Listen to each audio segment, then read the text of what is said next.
A dynamic leader with a heart of gold and a huge helping hand. Today's guest has been on the top of the corporate ladder with great successes, but is no stranger to heartache and pain. Stay tuned to hear her incredible story. What superhero do you relate to most? I'm so curious. Why? Each of us has our own innate nuclear power. It's God-given. And yet we're all out here wondering, searching, forgetting, and suppressing. I know I was. It's okay, no judgments here. But I am going to get real.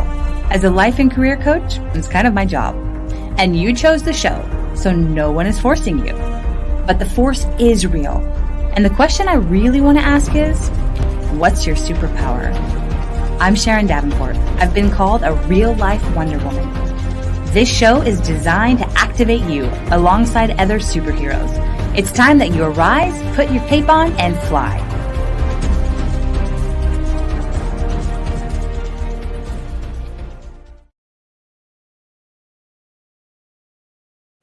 From the boardroom to the beach, Laura Evans uses her experiences to serve, guide, and inspire others. As a career advisor, she helps get you praised, promoted, and paid. Laura loves helping burned out professionals step into leadership, leverage teamwork, and navigate office politics. Founder of Trust Your Gut Feelings, she serves individuals in their unique journey for mental wellness by optimizing the mind-gut connection through a holistic platform of life-changing products, programs, and community of people. In just 3 years, this business has grown to over $25 million a year revenue, serving nearly 330,000 families each month. Laura uses the profits of her business to support the Willow Field Foundation, which provides mental health therapy scholarships. Welcome, Laura. We're delighted to have you here with us today. Thank you, Sharon. It's an honor for me to be here. Thank you so much. Oh, absolutely. I just adore you. And I'm sure that our listeners and our friends listening will too.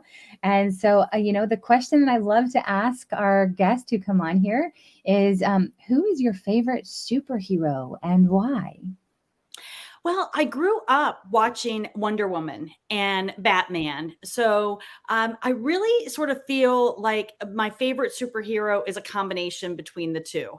Oh. I loved all the animation of the pow pow in the Batman series. If any of you guys are in my age group or remember growing up watching that. And I just loved the empowerment of Wonder Woman that I felt like, it wasn't just a man that could be a superhero, that a woman could be a superhero too. So that would have to be my answer.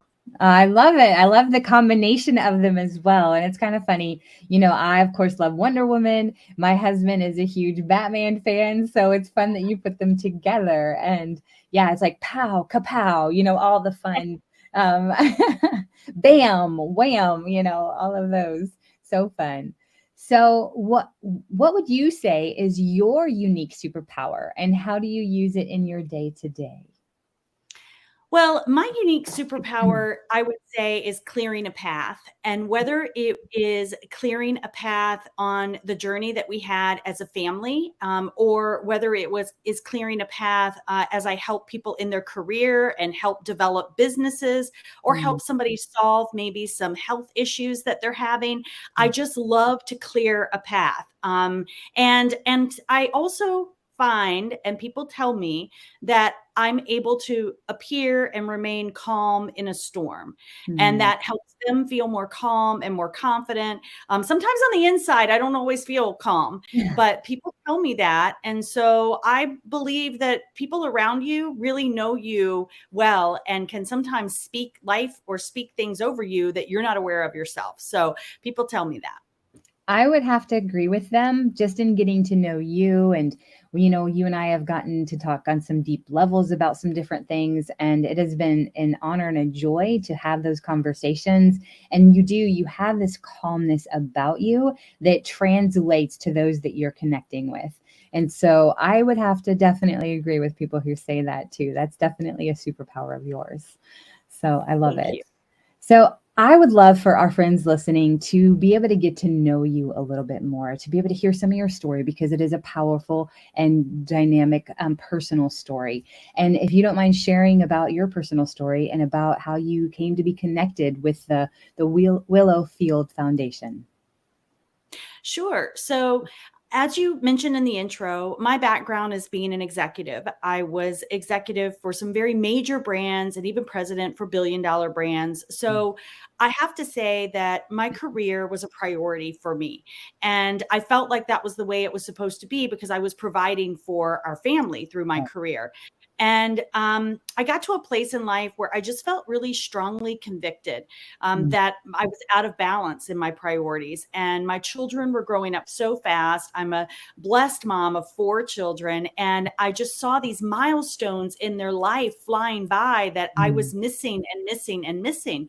And so I listened to that conviction of that I needed better balance. And I took a step in obedience to that of walking away from my career in a prime time of my career. wow. But I just trusted and believed, and I'm very faith based, and I trusted and Mhm. believed that God had a better, bigger plan for me, That's and I right. was just going to follow. And I knew my family was something that He had given to me, and that that was absolutely a priority and should be a priority in my life. Yes. So why I set that up is because within a year and a half of me walking away from my corporate position and being available more as a parent, building a business independently at home, one of Mhm. our teenage daughters attempted suicide, Mm, and that hurts, and her hurt mm, a lot, and not being able to figure out how to resolve it, and then thrown into what do we do, how do we help her, who do we go to, where do we mhm. go to. And we went through this journey as a family, and thankfully I will shortcut it real quickly to say this daughter's doing super well. She is at a university, she's studying to be a plant biologist, and Oh, she is doing really, really well. But it was her journey of healing around having been sexually abused and trafficked. And that's mm, right. We lived in a normal neighborhood, and these things happen in normal neighborhoods. This is wow. not just something that somebody's kidnapped, or what you may see. It happens normally. She never spent the night away from us. She was not with someone that had any kind of abuse record or was on any kind of a list. He was Mm, the most popular dad in the neighborhood. It was mm, her best friend's dad, and he used all of the children in inappropriate content creation and also abuse. So, so this journey for her, finding a mental health therapist that she connected with, was such a critical piece of the journey. And in fact, several times, I mean, we went through 6 different therapists, and several wow. times she wanted to walk away and say, no, I don't fit this one. I don't like this one. I don't feel comfortable telling my stuff to this one, or they don't get me. Mm, I don't need it. I don't want it. And I was very clear on, no, you do need someone you can talk to. And maybe it's not that person, but we're going to find the person for you. And that's my encouragement to parents in general, is find the right person that your child can connect with if your child needs therapy and someone to talk to. yeah. So we sat down, we picked out someone, and long story short, they created a great relationship. And my daughter's story of what she had been through, and she did prosecute her abusers. Every survivor's journey is different. Her choice Wow. was to prosecute in order to save other children that were at home. So she Incredible. prosecuted her abusers, and we did see justice in our proceedings. Mm, But she inspired this therapist to create a foundation that would provide mental health therapy scholarships for other especially abused children who didn't have access, because right. out of all the children that were abused in this situation, many of them did not have parents that could afford to go to whatever therapist they need, or that could encourage them to go seek therapy. And so my daughter was super grateful for what she had available, Right. and wanted to pay it forward. And that's what the Willowfield Foundation is. So that's what led us to it. Wow. Well, for those of you listening, that was a lot packed in there, right? Did you guys follow all of it?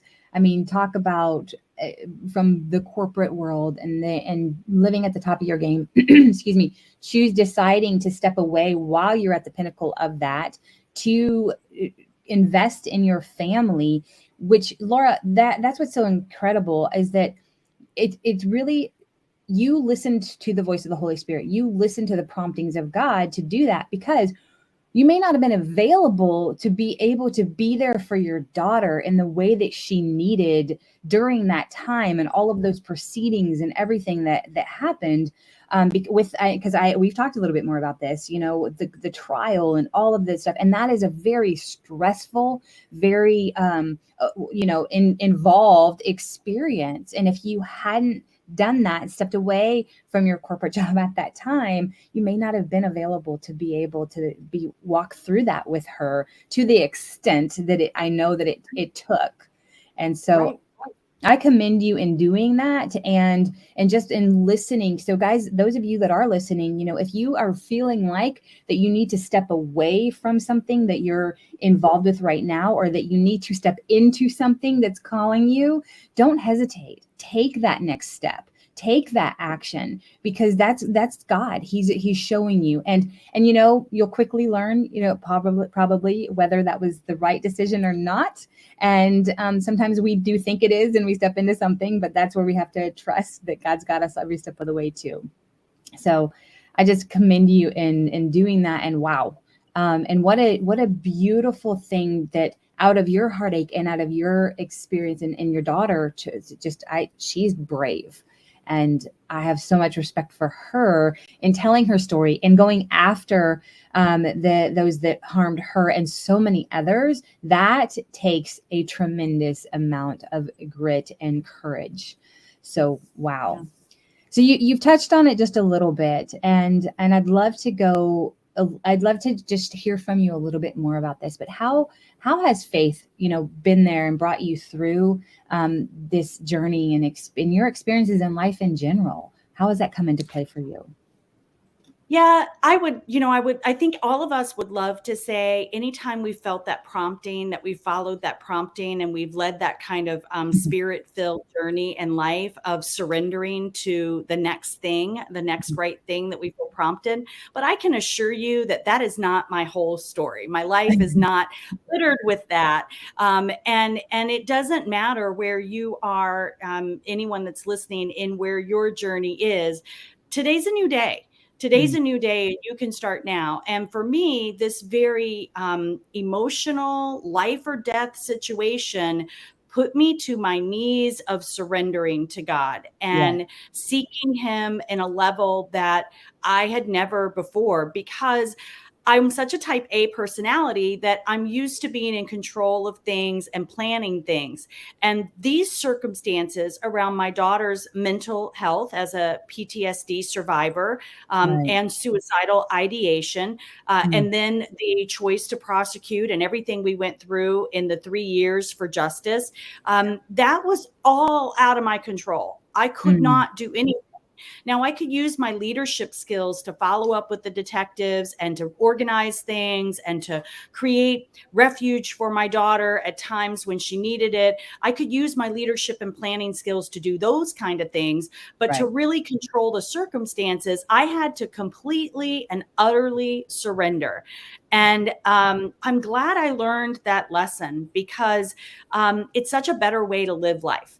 To know that God goes before you, and that he already knows what's going to happen. And if you're willing to surrender the circumstances that are out of your control. Now, things that are in our control is that we show up on time to a meeting, or that we work and earn money so that we can feed our family. I mean, there are things that are within our control, but to let the things that are not within your control, surrender those to him, was such an important lesson for me. And I feel like he connected back with me, and I felt seen on that, and how Field Foundation got its name. So can I share a little bit about how that please came about? do. Well, our story is filled with God's handprints all over our story. It's redemption. restoration, and justice as well, protection. But in particular, when our daughter and her therapist were inspired to create the Willowfield Foundation, the therapist, inspired by my daughter's story and her will, her interest to give back, said, I want you to pick the second word of the street where your abuse happened. Because in the future, when you think of that street name, I want you to let go of the pain and instead hold on to the promise of hope of the good that you're going to be doing. So it's a good thing that's coming out of this. So that word is field. That was the second word of the street where her abuse happened. And then the therapist looked out the window and just randomly picked the first thing her eyes went to, which was a willow tree. So it was called Willowfield Foundation. Now, what God and God alone knew, Sharon, was 4747 Willow Road was where I was working in California when my daughter was being abused in Texas. Oh my gosh. So that was God's way of saying, I mean, my daughter didn't remember that address. The therapist never knew that address. That was God and God alone saying to me, I want you to let go of the pain, and I want you to let go of the guilt as a mom, and I want you to let go of the shame that you feel I felt I wasn't there to do my one job to protect my child, and I should have, all these things. And God said to me, you need to let go of that, because I'm going to do something really big and really good for so many others because of your obedience and because of your trusting in me in this circumstance. So the Willowfield Foundation. Oh my goodness, Laura, is that not just our God? and to, man, that's so profound and so beautiful and incredible how he does that, just showing you, hey, listen, I got you. I've got your daughter, I have you, and I have all of the people that are going to come under this umbrella of this foundation. And what a beautiful piece. You have to make sure you share that story with everyone. Because that is just absolutely beautiful and incredible, and just like our God to do that. So, and so through this whole process, you've shared, your daughter is doing really well. She's doing fantastic in college. But I know it also, you have 3 other daughters, and you have your husband, and you have, your family. So how is your whole family doing after dealing with this experience and this journey? How are they doing today, if you don't mind sharing? Sure. Everyone's doing well. We have 2 grandbaby girls that have been welcomed into our family, and we've got a grandson on the way. And we've got our youngest son is in college at Michigan State University, and thank God he was protected in some recent incidences that happened there. And so we are doing well. And there's no question it brought us closer together as a family as well. And we are all very passionate about this foundation. And we all contribute on birthdays, on holidays, all the kind of things. We are telling people, don't give us gifts, send money to the Willowfield Foundation, because we just want to be able to see it reach more people. I love that. And that goes back to, I think, what you were talking about with surrender before, and how you couldn't control all the circumstances. And I know that had to be hard because you are such a dynamic leader in so many ways. And that had to be hard, for you and for your family. But it sounds like it's so beautiful. As we surrender, God births beautiful things from that, and your family getting closer together through this whole experience too. So there's, and I love how you're choosing to see the gifts and the joys, excuse me, from the tragedy and the experience that you guys have overcome. So, so precious and so beautiful. But so, for our friends listening, some may be currently dealing with something similar, having, whether it be a mental health journey with suicide, or whether it's with somebody they know that has been molested or trafficked or something along those lines. And I know those are kind of 2 different situations, but in your situation, they have kind of come together. So for those of Yeah. our friends that are listening who may be experiencing something similar or have somebody that they're walking through this with, what would you share with them through this? Well, get help. Talk to someone. There is now, I've been actively involved in an organization called NAMI, the National Alliance for Mental Illness. And thankfully, due to the advocacy that organization has done, we have helped create a 988 number. So Oh, wow. instead of a 911 number for emergency calls, there needed to be something for a mental health crisis, Yeah. because an emergency that has potential criminal affiliations is a very different response than someone that's having a mental health crisis. So Absolutely. 988 in particular is a suicide hotline. So it's easy to remember. 988. And I would just encourage, those phones are staffed with experienced, caring staff that will be a resource to talk to through things Mhm. like that. There are also hotlines for abuse, and I also speak on ending the silence to high schools about suicide prevention. And one of the things that I encourage the high schoolers to do is, they usually know, your friend has usually said something to you or indicated something to you. And in our particular story, but for the grace of God, that one of our daughter's friends came and alerted us Wow. before our daughter was able to proceed with her plans. And so Mhm. we were able to intervene in her suicide attempt that day, because her friend was willing to sacrifice their relationship to alert us. And Wow. if we teach, if you see or hear something, say something. Find a trusted adult, a guidance counselor, a pastor, a parent, a friend's parent. Mhm. Find someone.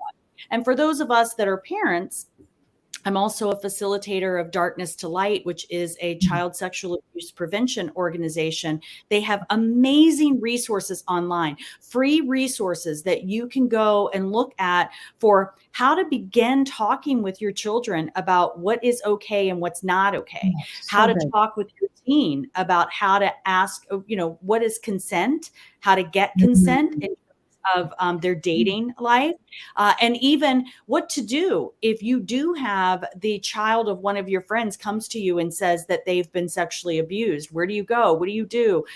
All of those resources are free on the Darkness to Light website. And I encourage any adults that are around children to educate themselves about it. It's these things happen in the cloak of darkness. And when we get uncomfortable talking about these things, because these are not comfortable things to talk about, Right. but when we get uncomfortable talking about it, we shine a bright light and expose it so that it has less power and control to hurt us and to hurt our family and our children. So good. Man, I love all these resources. This is Mhm. incredible, Laura, and so needed and so good. And I'm going to check it out because, my son is 10 and we have had little conversations with him, but luckily he's still extremely innocent because of where he's gone to school and stuff. But we know that he's coming into teenagehood. And so, no, I'm going to check that out myself personally, too. So thank you for sharing that as well. So good. So much here. So, and like, okay, now we're going to like pivot. We're going to switch gears a little bit. And you are amazing and do multiple things. Like we've mentioned, you've worked in the high level corporate world, and possibly experienced, burnout yourself. So there might be some coaches listening here to this call, or some professionals that are dealing with burnout themselves. So, and I know you've helped coach many professionals with that. So, what would you tell somebody who is maybe experiencing burnout for themselves? Well, it goes back to the lesson I learned about surrender. Mm. You know, I find that the greatest amount of burnout occurred for me when I tried to control everything. The more I tried to control everything and the more I felt responsible for everything, we are not responsible for how other people act. We're not responsible for how other people feel. The more I learned that I'm not responsible for everything, Mhm. and that I don't control everything, then Right. it was freeing for me to be able to let things roll off of me. Pastor Joel Osteen has a saying that I love. I think it's it might be from Psalms 45:7. I'll have to get the verse specific, but he talks about the oil of joy, that the Lord gives us the oil of Mhm. joy. And so when we're covered in the oil of joy, everything else is like nonstick, like it Mhm. rubs off, That's good. drops off of us. It rolls off of us, like water rolls, off of us. So I try to remember that I'm covered in the joy of oil from the Lord, and I'm not going to let things stick to me. I'm going to let them bounce off me, because what people think, what people say, what people do is not my responsibility. All I Mhm. can control and be responsible for is my relationship with the Lord, and my seeking Him, and my surrender to Him, and what I can do. And so that has helped me not be as burnout as I used to be. And that Mhm. would be, I definitely have stepped away from that life. I live a much better life at the beach, relaxed, control my own schedule, set my own time and my hours, travel where I want to travel, when I want to travel. So it's definitely the opposite of what I was doing before. I love that. And, so true about when we try to control is when things get more out of control. Right. And I recently was on a retreat to Costa Rica with an amazing group of women. And we were able to worship, praise and worship on the beach. We rode ATVs. We learned to surf. It was such an incredible time. And then we had time to relax, time to worship, like I said, worship, and then also to journal and to think, and then time together to go deeper with one another. And everybody had a breakthrough. But one of the things that was really hard at first, but such a relief, was that the incredible Tamara Andress was the one. She put the retreat on, and she actually said, and we were like, okay, what's our schedule? She's like, you're gonna know when to show up and what to wear, and I'll tell you before. We had to know schedule. Like, we couldn't control anything. We were completely out of control. It was the most incredible retreat I have ever been on because we had no control. She would say, tomorrow, show up. You need to be ready 8 o'clock, and you need to be wearing sporty beachwear, or Mhm. whatever. And it was, so when we give up control, when we let it go, I had so much more relaxation, rejuvenation, freedom. And she said, you can't bring your phones. That was another thing. And so we truly had to, and were able to unplug. And man, I did not want to come home. I bet. Yeah. Yeah. So that Yeah. surrender, that was the closest thing to in a long time to have, of like being able to completely surrender, as in a physical sense. And it was such a joy, and there was so much Yes. peace. And so that is, I think, a physical story of talking about what happens when we Yeah. surrender to God and we allow Him to be in control, and we're not trying to control everything. So Yes. so beautiful. So we're getting ready, as we're wrapping up here, Laura. Is there anything else that you would like to share with our friends listening before we say adieu for the day? Well, I would like to say, just on what you were sharing and us talking about surrendering and overcoming, or how to prevent burnout. I've Mm, also made it a practice to find one day, mm, one day as a Sabbath, and that was God's direction to us. And it right. doesn't have to be the same day every week, Mm, but find the day that I know. For me, I have a day in my calendar that I do my best. Now, occasionally travel or things will come up that sure. cause me to have to shift it to a different day, but I really work hard to make sure that it's not shifted to another month or another year. Mm, And just pick a day that you do truly unplug, that you put your phone away, even if it's just for, from 9 8 from the time I wake up until 5 p.m. Even if mm, it's just daylight hours, I'm not going to be connected to my phone. The good. world will survive without me. And that's what's so freeing about it, is when we're constantly connected, we Mm, feel like the weight of the world is on our shoulders. And I would just encourage you, there's only one you. You're irreplaceably you, and you're called here for a purpose and for a reason.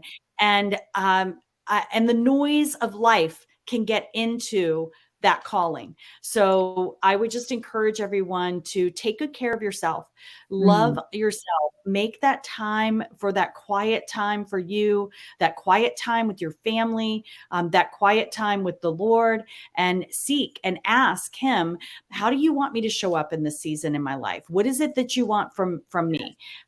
And he will reveal that to you.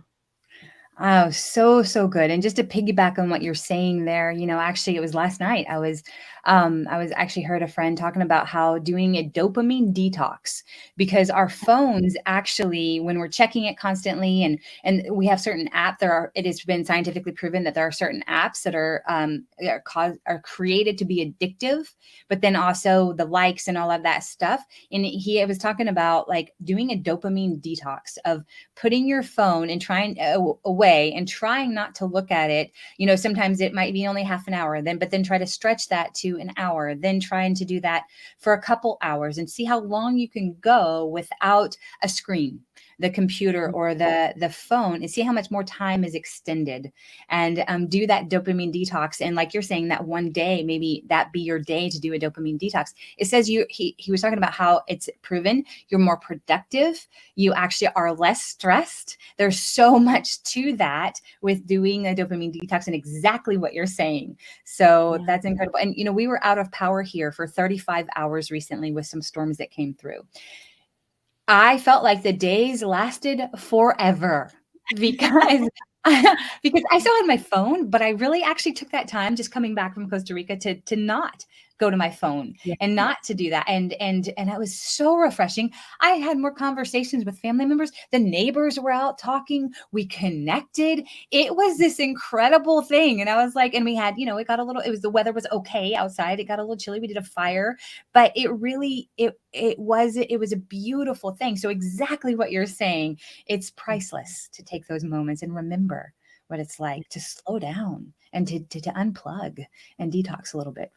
So, so good. Thank you so much, Laura. I love your passion. I love your wisdom. Thank you for sharing it with all of us. And guys, you can support the Willowfield Foundation by visiting their website, thewillowfieldfoundation.org. And also remember the number 988 if you have somebody with mental health issues or that is struggling there.